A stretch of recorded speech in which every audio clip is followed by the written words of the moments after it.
প্ৰকৃততে একাংশ লোকৰ হৈছে কি? একাংশ চৰকাৰী কৰ্মচাৰীয়ে সন্মান প্ৰদৰ্শন কৰিব নাজানে আমাৰ ৰাষ্ট্ৰীয় পতাকাক।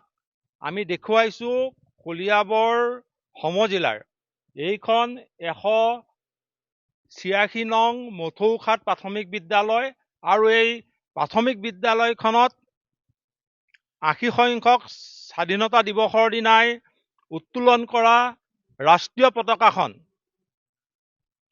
এই মুহূৰ্তলৈকে কিন্তু অৱনমিত কৰিবলৈ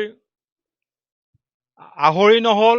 এই বিদ্যালয়খনৰ শিক্ষক কৰ্মচাৰী অথবা বিদ্যালয় পৰিচালনা সমিতিৰ বিষয়ববীয়াসকলৰ। আমি দেখুৱাইছোঁ এনেদৰেই 186 নং মথৌখাট প্ৰাথমিক বিদ্যালয়ত এতিয়াও ৰাষ্ট্ৰীয় পতাকা উৰি আছে, অথচ আজি শোক দিৱস ৰাষ্ট্ৰীয় পতাকা অৰ্ধনমিত কৰি ৰাখিব লাগিছিল বিদ্যালয়খনে, কিন্তু সেই কামো নকৰি আজি দেওবাৰ এই মুহূৰ্তলৈকে এইখন বিদ্যালয়ত এতিয়াও ৰাষ্ট্ৰীয় পতাকাক চৰম অপমান কৰি উত্তোলন কৰি ৰাখিছে ৰাষ্ট্ৰীয় পতাকা। আনকি চৰকাৰী নিৰ্দেশনাক অৱমাননা কৰি এইখন বিদ্যালয়ত যি শোক দিৱস আছে আজি, এই শোক দিৱসত ৰাষ্ট্ৰীয় পতাকা অৰ্ধনমিত কৰি ৰাখিব লাগিছিল যদিও এই মুহূৰ্তলৈকে সেই কাৰ্যও সংঘটিত কৰা নাই। আমাৰ লগত স্থানীয় এগৰাকী সচেতন লোক আছে, তেওঁৰ পৰা জানিম। বিদ্যালয়খনৰ নাম কি দাদা?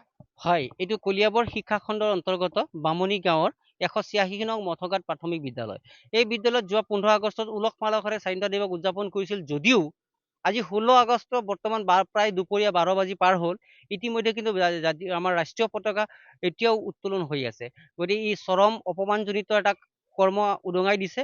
গতিকে এনে এজন প্ৰধান শিক্ষকৰ দায়িত্বহীন কৰ্মই আমি নিজকে লজ্জা অনুভৱ কৰিছোঁ। এনেদৰেই স্থানীয় লোকেও প্ৰতিক্ৰিয়া ব্যক্ত কৰিলে। এইখন বিদ্যালয় কৰ্তৃপক্ষৰ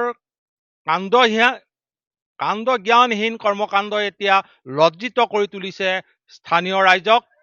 কাৰণ এতিয়ালৈকে উত্তোলিত হৈ আছে ৰাষ্ট্ৰীয় পতাকা।